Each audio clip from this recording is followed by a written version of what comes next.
सो hi guys, इस video में मैं आपको बिग क्वेरी का आर्किटेक्चर बताने वाला हूँ। आर्किटेक्चर समझाने से पहले आप पहले ये समझ लो कि बिग क्वेरी एग्जैक्टली है क्या।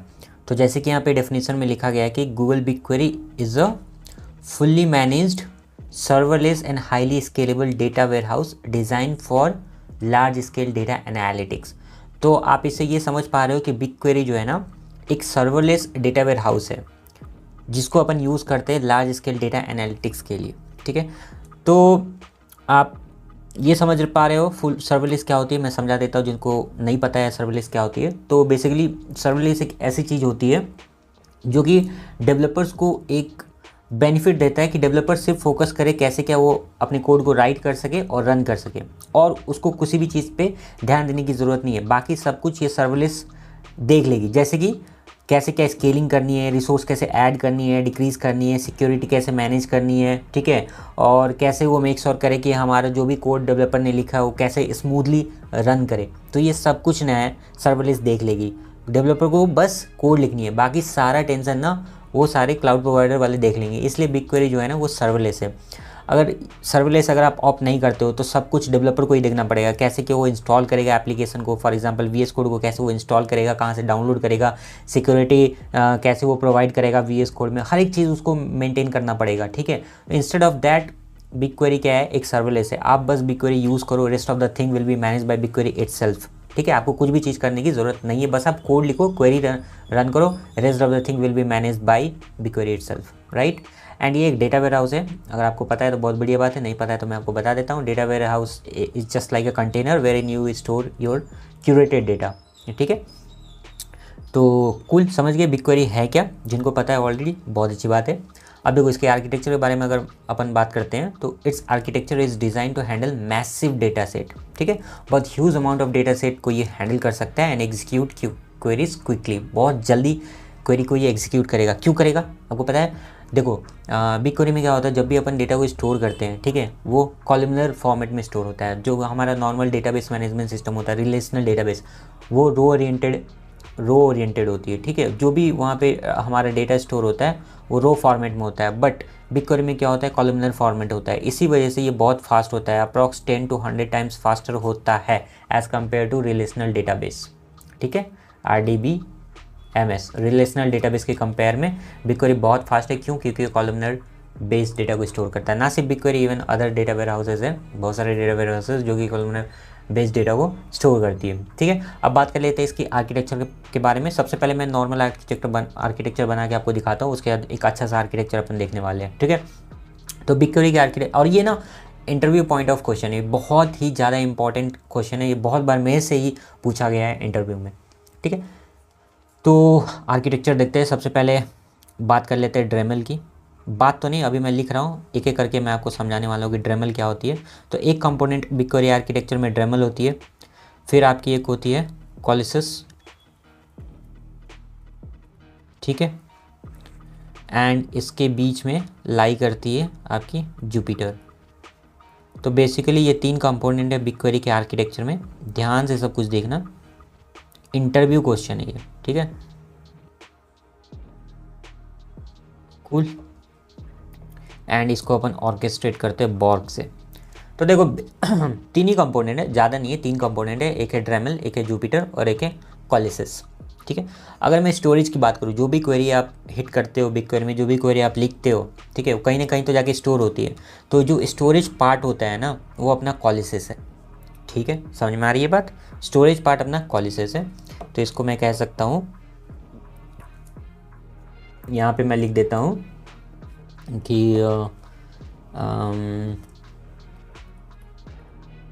Storage is कोलिसिस। फाइन। उसके बाद आपने क्वेरी लिखा, स्टोर कर दिया, कोलिसिस में जाके स्टोर हो रहा है। अब उसको एक्सिक्यूट भी तो करना है। क्वेरी आपने लिख दिया, वैसे थोड़ी स्टोर करके आप रख रहे हो, आपको इसको एक्सिक्यूट भी तो करनी है। तो एक्सिक्यूट कहाँ पे होगा, तो ड्रेमल में होगा एक्सिक्यूट। तो ड्रेमल को मैं क्या कह सकता हूँ, ड्रेमल इज अ कंप्यूट। ठीक है, ड्रेमल इज अ कंप्यूट। बात समझ में आ रही है। स्टोरेज कोलिसिस में हो रही है, एग्जीक्यूशन जो भी हो रही है वो कहाँ पे हो रही है, ड्रेमल में हो रही है, राइट। तो जुपिटर क्या है, जुपिटर कुछ नहीं, एक ये नेटवर्क प्रोटोकॉल है जो कि कनेक्ट करता है ड्रेमल और कोलिसिस को, ठीक है। ये ड्रेमल और कोलिसिस को कनेक्ट करता है आपस में। तो Jupiter it's a network protocol which connects किसको किसको, ड्रेमल एंड कोलिसिस। समझ में आ रही बात? तो कोलिसिस आपकी स्टोरेज पार्ट होगी, ड्रेमल आपकी कंप्यूट पार्ट होगी, एंड जुपिटर एक नेटवर्क प्रोटोकॉल है जो कि कनेक्ट करता है किसको किसको, ड्रेमल को एंड कोलिसिस को आपस में कनेक्ट करता है, ठीक है। सिंपल, बड़ा ही सिंपल है ना। अब एक इसका है अच्छा सा डायग्राम देखते हैं, एंड ड्रेमल के भी बहुत सारे पार्ट्स होते हैं, तो वो मैं आपको इन डेप्थ एक्सप्लेन करता हूँ, ठीक है। तो इन शॉर्ट आपने समझ लिया ड्रेमल क्या है, कंप्यूटेशन इंजन है, कोलिसिस स्टोरेज पार्ट है, एंड जुपिटर कनेक्ट करता है ड्रेमल को एंड कोलिसिस को। तो ये रही एक नीटली डायग्राम, ठीक है। ये आपकी होगी आर्किटेक्चर ऑफ BigQuery, ठीक। इसमें आप देख सकते हो, अभी मैंने आपको बताया स्टोरेज क्या है, स्टोरेज आपका कोलिसिस है, तो इसको आप बोल सकते हो कोलिसिस, और यहाँ पे ऑलरेडी लिखा गया है कंप्यूट आपका ड्रेमल है, ठीक है। तो आपको कोलिसिस ये रही, ठीक है, ड्रेमल ये रही, एंड इन दोनों को जो कनेक्ट करते हैं उसको मैंने क्या आपको बोला था, जुपिटर है, ठीक है। तो petabit network is nothing but your Jupiter, तो इसको अपन बोल सकते हैं जुपिटर। एक बहुत ही नीटली डायग्राम है, ठीक। तो आपको समझ में आ रहा होगा, स्टोरेज जो भी आप क्वेरी आप BigQuery के अंदर लिखते हो वो जाके स्टोर कहाँ पे होता है, कोलिसिस में। स्टोरेज पार्ट हमारा कोलिसिस है, एंड उसके बाद जो क्वेरी आप एग्जीक्यूट करोगे तो वो जाके एग्जीक्यूट कहाँ पे होगा, ड्रेमल में। और किसके थ्रू होगा, दोनों को एक दूसरे को कनेक्ट कौन करवा रहा है, कम्युनिकेट कौन करवा रहा है, जुपिटर करवा रहा है, ठीक है। तो देखो बेसिकली होता क्या है, जब भी आप क्वेरी कभी भी आप क्वेरी लिखते हो, उसको आप ट्रिगर करते हो BigQuery में ना, तो क्वेरी जो है ना कम्युनिकेट करता है आपस में, ठीक है। कौन कौन कम्युनिकेट करता है, कोलिसिस कम्युनिकेट करता है, जुपिटर कम्युनिकेट करता है, एंड ड्रेमल कम्युनिकेट करता है आपस में। ये तीनों एक दूसरे के साथ कम्युनिकेट करते हैं, एंड देन आपका क्वेरी एग्जीक्यूट होता है, एंड देन आपको आउटपुट मिल जाता है एज अ रिजल्ट, ठीक है।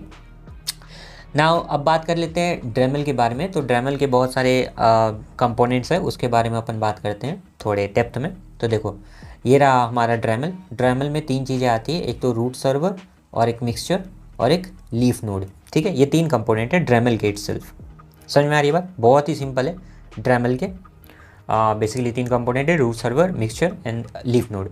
तो एक एक करके देख लेते हैं कि रूट सर्वर का काम क्या होता है, मिक्सचर का काम क्या होता है, और लीफ नोड का काम क्या होता है। तो बेसिकली देखो रूट सर्वर जो है इसका काम होता है, ये कोऑर्डिनेट करता है मिक्सचर और लीफ नोड के साथ, ठीक है। तो इसको मैं बोल सकता हूँ it coordinates with mixtures and leaf nodes, ठीक है। रूट सर्वर जो है ये कोऑर्डिनेट करता है किसके किसके बीच, मिक्सचर और लीफ नोड के साथ ये कोऑर्डिनेट करता है आपस में, फाइन। देन अब बात कर लेते हैं मिक्सचर के बारे में। मिक्सचर क्या होता है, जो भी अपना डेटा एग्रीगेशन होता है वो यहीं पे होता है, डेटा एग्रीगेशन हैपेंस, ठीक है। तो फिर लीफ नोड का काम क्या होता है, देखो लीफ नोड का काम होता है, यहाँ पे लिख देता हूँ, it is used to read data from storage. Storage हमारा क्या है, मैंने आपको पहले ही बता दिया, कोलिसिस है, ठीक है। तो देखो मैंने ड्रेमल का ही ये 3 कंपोनेंट आपको समझाया, मैंने कोलिसिस का क्यों नहीं समझाया। देखो बेसिकली कोलिसिस में क्या होता है, आप यहाँ पे डेटा जो है ना स्टोर करते हो, बेसिकली ये स्टोरेज पार्ट है।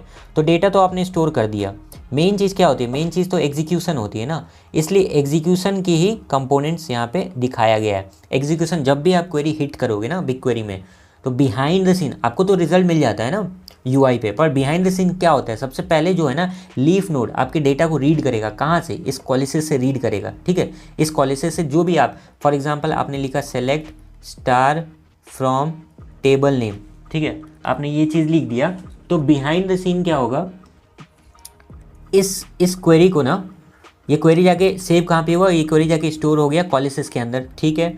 देन इसको रीड करेगा लीफ नोड। लीफ नोड कैसे रीड करेगा, जुपिटर की हेल्प से, क्योंकि जुपिटर क्या करता है, कनेक्ट करता है किसको किसको कनेक्ट करता है, कोलिसिस और ड्रेमल, ठीक है, कोलिसिस और ड्रैमल को जुपिटर आपस में कनेक्ट करता है। ठीक है, तो क्वेरी आपके आप जाके यहाँ पे स्टोर हुई थी with the help of Jupiter. Leaf node क्या किया, रीड किया उस डेटा को, कहाँ से, कोलिसिस से रीड कर लिया।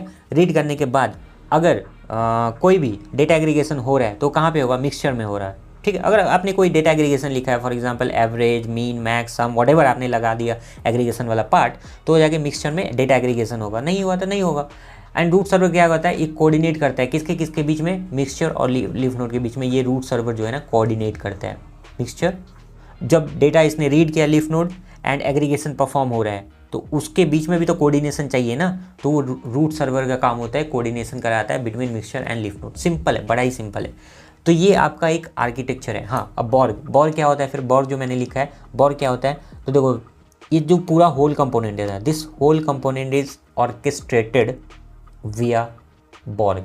ठीक है, तो मैं यहाँ पे लिख सकता हूँ, इसके ऊपर अगर जगह है, हाँ यहाँ पे मैं यहीं पे लिख देता हूँ कि BigQuery is orchestrated via Borg. ठीक है, अब बात समझ में आ गई। तो ये सारा का सारा मैं ऑर्केस्ट्रेट कर रहा हूँ किसके हेल्प से, बॉर्ग के हेल्प से। Orchestration is nothing but scheduling. Fine, cool, समझ में आ गया। बहुत ही सिंपल है BigQuery का आर्किटेक्चर एंड ये बहुत इंपॉर्टेंट क्वेश्चन है इंटरव्यू पॉइंट ऑफ व्यू से। अब बात कर लेते हैं इसके कुछ फैक्ट्स के बारे में, BigQuery आर्किटेक्चर के फैक्ट्स के बारे में। तो देखो मैंने ऑलरेडी पहले ही बता दिया कि BigQuery एक सर्वरलेस आर्किटेक्चर है। ठीक है, ये सर्वरलेस आर्किटेक्चर जो कि डीकपल करता है स्टोरेज एंड कंप्यूट को। स्टोरेज एंड कंप्यूट अलग अलग है। BigQuery में आपको पता है कि स्टोरेज के लिए BigQuery में जो है ना, आपको स्टोरेज के लिए अलग पैसा देना पड़ता है। ठीक है, एंड कंप्यूटेशन के लिए अलग पैसा देना पड़ता है। ठीक है, दोनों अलग अलग है। आप जब भी सर्वर परचेस करते हो, ऑन प्रेमाइज सर्वर आप परचेस करते हो, तो आपको लमसम ₹1 आपको दे देनी पड़ती है। ठीक है, उसमें आप स्टोरेज कर रहे हो या कंप्यूटेशन कर रहे हो, डजन कोई फ़र्क नहीं पड़ता। ठीक है, आपको पैसा देना ही पड़ेगा। BigQuery में क्या है, अगर आप सिर्फ स्टोरेज के लिए यूज़ कर रहे हो तो उसका पैसा दो आप अलग पे पर यूज़। अगर आप कंप्यूटेशन कर रहे हो तो उसका अलग पैसा है। तो ये हमें थोड़ा चीप पड़ता है कंपेयर टू अगर आप कोई सर्वर परचेस करते हो। तो ठीक है, कोई सर्वर परचेस करते हो तो ये थोड़ा चीप पड़ता है क्योंकि इसमें स्टोरेज अलग है, कंप्यूटेशन अलग है। अगर आपको कभी सिर्फ कंप्यूटेशन ही करनी है, ठीक है, तो वो उसका प्राइस अलग होगा। प्राइसिंग के लिए आप प्राइसिंग वाले पेज जाके देख सकते हो, BigQuery का प्राइसिंग वाला पेज, उसमें आपको पता चल जाएगा कि स्टोरेज के लिए कितना पैसा देना पड़ता है, कंप्यूटेशन के लिए कितना पैसा देना पड़ता है। मैं जस्ट आपको समझा रहा हूँ कि डिफरेंस क्या है अगर आप एक कोई सर्वर परचेस करते हो या फिर आप BigQuery यूज़ करते हो। तो सर्वरलेस मैंने आपको बता दिया। ठीक है, ये दोनों को अलग अलग डीकपल करता है, स्टोरेज एंड कंप्यूट को, जो कि बहुत बढ़िया बात है। हमें कम पैसा देना पड़ता है कंपेयर टू अगर मैं कोई सर्वर परचेस करूँ। This structure offers both immensive flexibility and cost control. ठीक है, ये हमें फ्लेक्सिबिलिटी भी प्रोवाइड कराता है एंड कॉस्ट कंट्रोल भी प्रोवाइड कराता है। क्यों? क्योंकि हमें कोई expensive computer resource up and running all the time, हमें कोई भी रिसोर्सेज, जैसे मैंने आपको बता दिया, सर्वर खरीद के up and running all the time मुझे नहीं करना है। ठीक है, हमेशा मुझे रन नहीं करना है, तो उस चीज़ से ये मेरे को बचाता है। फाइन, जब मेरे को यूज़ करना है मैं तभी मतलब जब मेरे को ज़रूरत है तभी मैं यूज़ करूँगा। इट टोटली डिपेंड्स ऑन पे पर यूज़। ठीक है, मान लो मुझे रात के 10 बजे मेरे को इसकी ज़रूरत है BigQuery की, तो मैं सिर्फ 10 बजे ही रन करूँगा, उसी वक्त मैं रन करूँगा एंड बस उसी वक्त का मुझे पैसा देना है। बट अगर मेरे पास कोई सर्वर है तो वो तो 24 घंटा रन करता ही रहेगा और मुझे 24 घंटा का पैसा देना पड़ेगा। ये चीज़ फ़ायदा है, ये चीज़ ये बोलना चाह रहा है कि मुझे ऑलवेज़ रन करने की ज़रूरत नहीं है। जब मुझे ज़रूरत है तब मैं यूज़ करूँगा और मैं पे करूँगा उसी के हिसाब से। पे पर यूज़ मॉडल ये वर्क करता है। This approach also allows customer of any size, किसी भी साइज़ के कस्टमर ये यूज़ कर सकते हैं, चाहे आपके कंपनी में सिर्फ 10 एम्प्लॉय हो या 1000 एम्प्लॉय हो या 1 लाख एम्प्लॉय हो, इट डजंट मैटर, किसी भी साइज़ के कस्टमर को ये सर्व कर सकता है BigQuery। ठीक है, बहुत ही अच्छा है।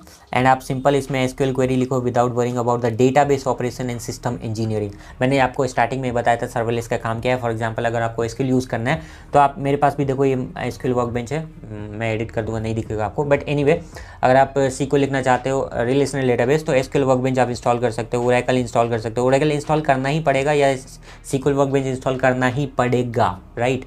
बट अगर आप BigQuery यूज़ करते हो तो कोई भी चीज़ आपको इंस्टॉल करने की ज़रूरत नहीं है, इंस्टॉलेशन बिल्कुल भी ज़रूरत नहीं है, आपको मेंटेन करने की ज़रूरत नहीं है, सिक्योरिटी की भी आपको टेंशन लेने की ज़रूरत नहीं है। Everything will be managed by BigQuery itself और द क्लाउड प्रोवाइडर इटसेल्फ। समझ में आ रही बात? तो ये कुछ फैक्ट्स थे अबाउट BigQuery आर्किटेक्चर, जो कि बहुत ही बढ़िया है। एंड इस वीडियो में बस इतना ही था। आई होप आपको यूज़फुल लगा हो ये वीडियो। मिलता हूँ मैं आपसे नेक्स्ट वीडियो में। Bye bye.